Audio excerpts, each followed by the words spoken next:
From JBS Studios in Greater New York, this is the JBS News Update with Teisha Bader.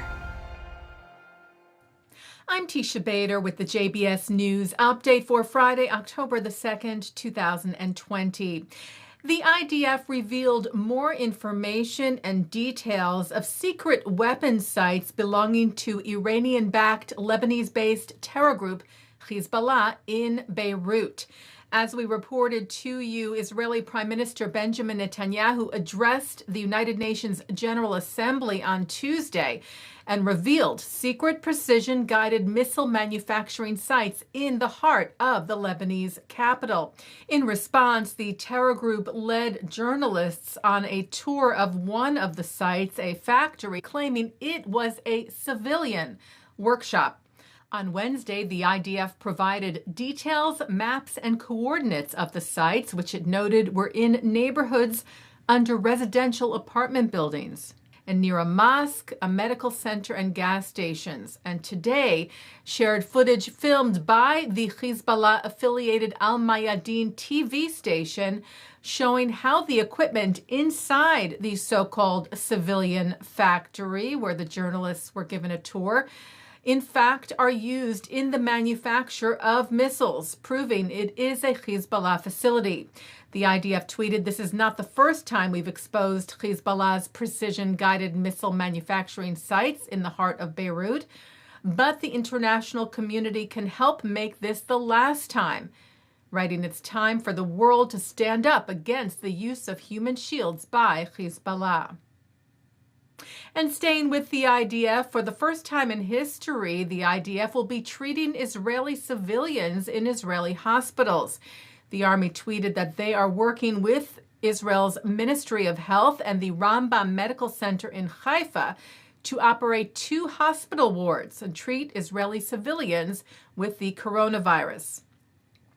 As we have been reporting to you, Israel is contending with a continued spike in COVID-19 cases. And several ultra-Orthodox communities in Israel are hotspots for the virus.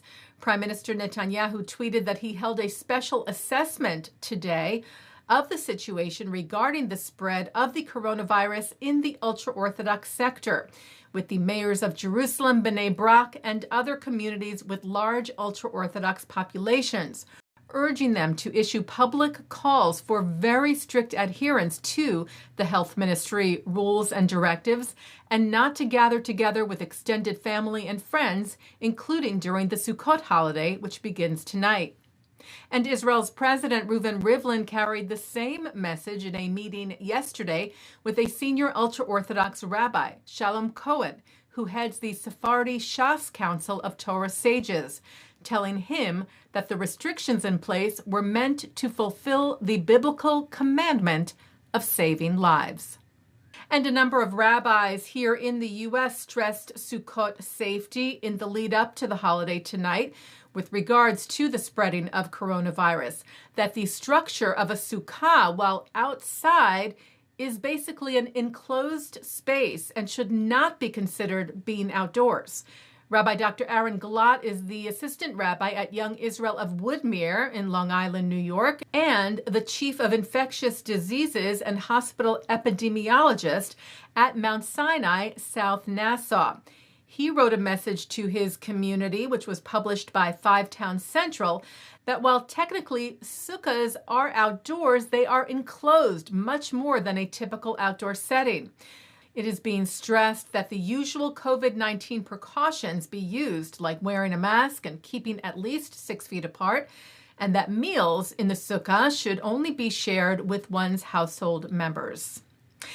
Legislation to also restrict anti-Netanyahu protests in Israel because of the coronavirus was cited as the reason for the resignation today of Tourism Minister Asaf Zamir.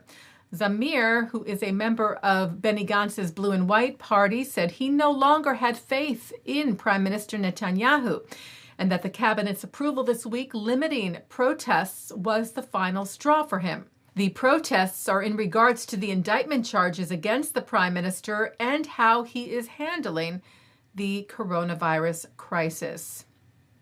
Zamir said he would remain a member of Knesset. Gantz said he will appoint Orit Farkash-HaKohen as Zamir's replacement. B'nai B'rith International shared some disturbing news from France: extensive anti-Semitic vandalism and destruction of property at a kosher restaurant in Paris.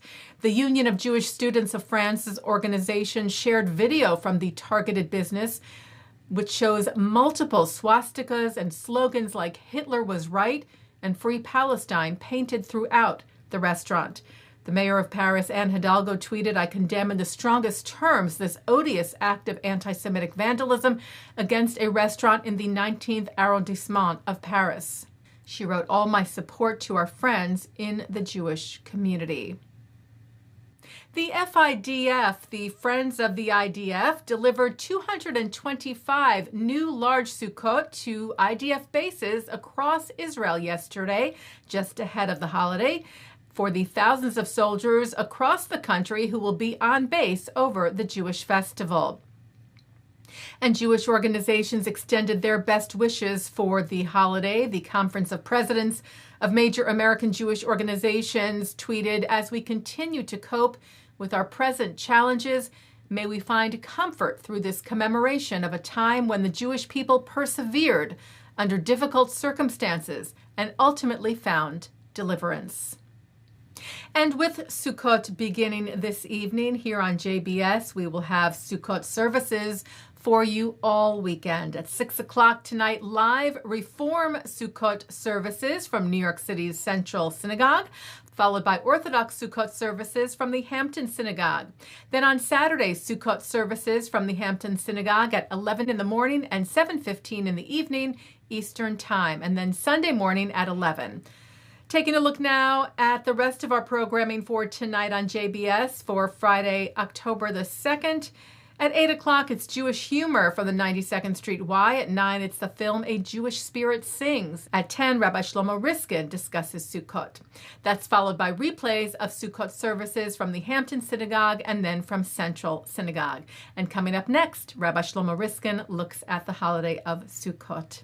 And that's the JBS News Update for Friday, October the 2nd, 2020. I'm Teisha Bader. Shabbat Shalom, Chag Sameach. Stay healthy, stay well.